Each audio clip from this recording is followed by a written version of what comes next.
오늘 우리에게 주시는 하나님의 말씀은 창세기 43장 1절에서 14절 말씀입니다. 그 땅에 기근이 심하고 그들이 애굽에서 가져온 곡식을 다 먹음에 그 아버지가 그들에게 이르되 다시 가서 우리를 위하여 양식을 조금 사오라.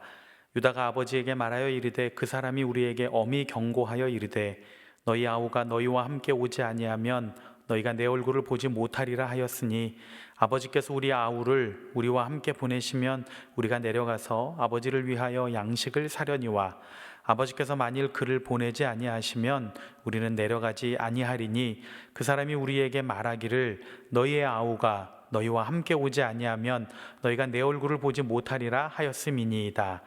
이스라엘이 이르되 너희가 어찌하여 너희에게 또 다른 아우가 있다고 그 사람에게 말하여 나를 괴롭게 하였느냐. 그들이 이르되 그 사람이 우리와 우리의 친족에 대하여 자세히 질문하여 이르기를 너희 아버지가 아직 살아계시느냐 너희에게 아우가 있느냐 하기로 그 묻는 말에 따라 그에게 대답한 것이니 그가 너희의 아우를 데리고 내려오라 할 줄을 우리가 어찌 알았으리이까. 유다가 그의 아버지 이스라엘에게 이르되 저 아이를 나와 함께 보내시면 우리가 곧 가리니 그러면 우리와 아버지와 우리 어린 아이들이 다 살고 죽지 아니하리이다. 내가 그를 위하여 담보가 되오리니 아버지께서 내 손에서 그를 찾으소서. 내가 만일 그를 아버지께 데려다가 아버지 앞에 두지 아니하면 내가 영원히 죄를 지리이다. 우리가 지체하지 아니하였더라면 벌써 2번 갔다 왔으리이다. 그들의 아버지 이스라엘이 그들에게 이르되 그러할진대 이렇게 하라. 너희는 이 땅의 아름다운 소산을 그릇에 담아가지고 내려가서 그 사람에게 예물로 드릴지니 곧 유향 조금과 꿀 조금과 향품과 모략과 유향나무 열매와 감 복숭아이니라. 너희 손에 갑절의 돈을 가지고 너희 자루 아기에 도로 넣어져 있던 그 돈을 다시 가지고 가라. 혹 잘못이 있었을까 두렵도다. 내 아우도 데리고 떠나 다시 그 사람에게로 가라. 전능하신 하나님께서 그 사람 앞에서 너희에게 은혜를 베푸사 그 사람으로 너희 다른 형제와 베냐민을 돌려보내게 하시기를 원하노라. 내가 자식을 잃게 되면 이르리로다. 아멘. 가나안 땅의 기근이 점점 심해지고 또 아들들이 사온 식량이 바닥을 보이자 야곱은 아들들에게 다시 애굽으로 가서 식량을 조금 사오라고 합니다. 그런데 이 말을 하면서 야곱이 꼭 해야 하는 말이 하나 빠져 있었습니다. 그것은 막내 아들 베냐민을 데리고 다녀오라는 말이었습니다. 그동안에 다른 아들들이 애굽에 가고 싶어도 가지 못했던 이유는 베냐민을 데리고 가도 좋다는 아버지의 허락이 없었기 때문입니다. 아직도 야곱은 하나님의 뜻을 깨닫지 못하고 있습니다. 다만 자기 힘으로는 더 이상 굶주림을 해결할 수 없는 어쩔 수 없는 상황 앞에서 두 손을 들었던 것입니다. 그런데 여러분, 뜻밖에도 바로 그런 상황에서 하나님의 놀라운 역사가 나타나기 시작을 합니다. 이것이 바로 신앙생활의 묘미입니다. 때로는 우리가 다 알지 못하더라도 두 손을 들은 그 순간 바로 그때부터 하나님의 은혜로 말미암아 새 일이 시작이 됩니다. 애굽에 가서 식량을 사와도 좋다는 이 아버지의 말을 듣고 넷째 아들 유다가 나서서 이번에는 막내 베냐민을 꼭 데려가야 한다고 말합니다.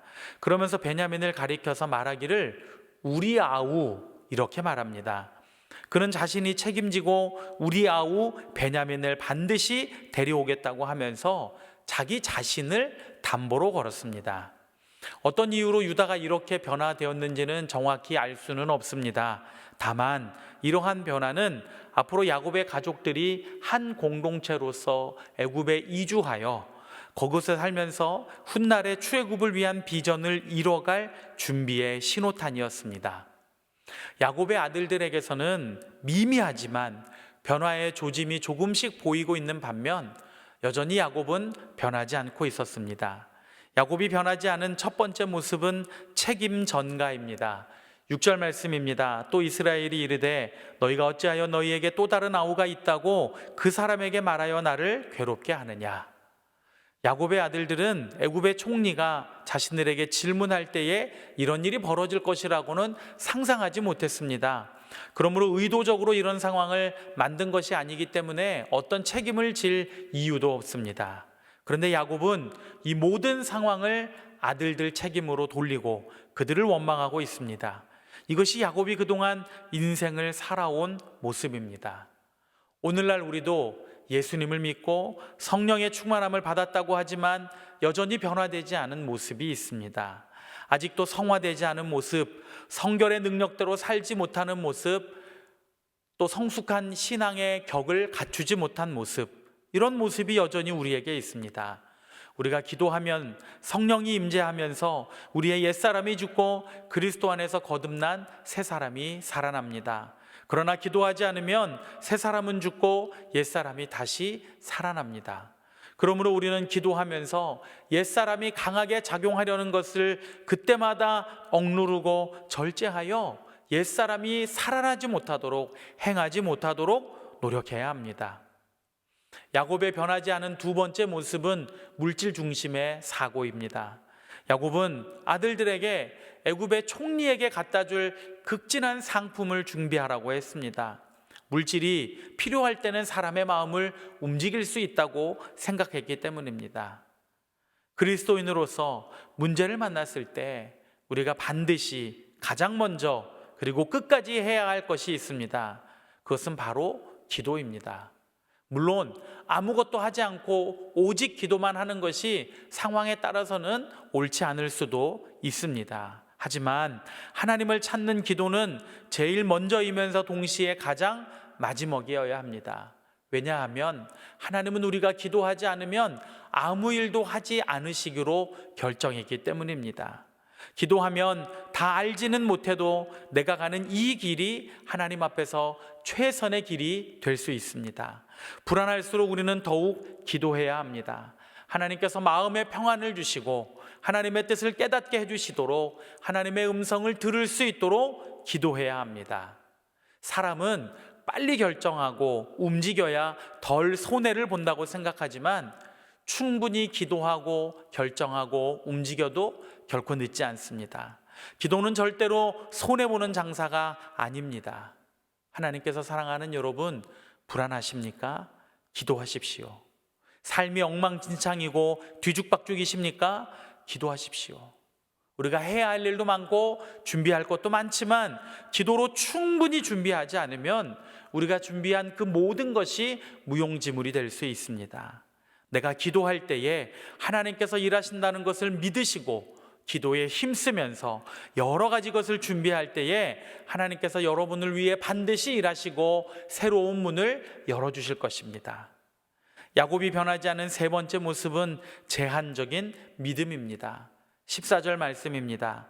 전능하신 하나님께서 그 사람 앞에서 너희에게 은혜를 베푸사 그 사람으로 너희 다른 형제와 베냐민을 돌려보내게 하시기를 원하노라. 내가 자식을 잃게 되면 이르리로다. 야곱의 이 말을 우리는 잘 분석해야 합니다.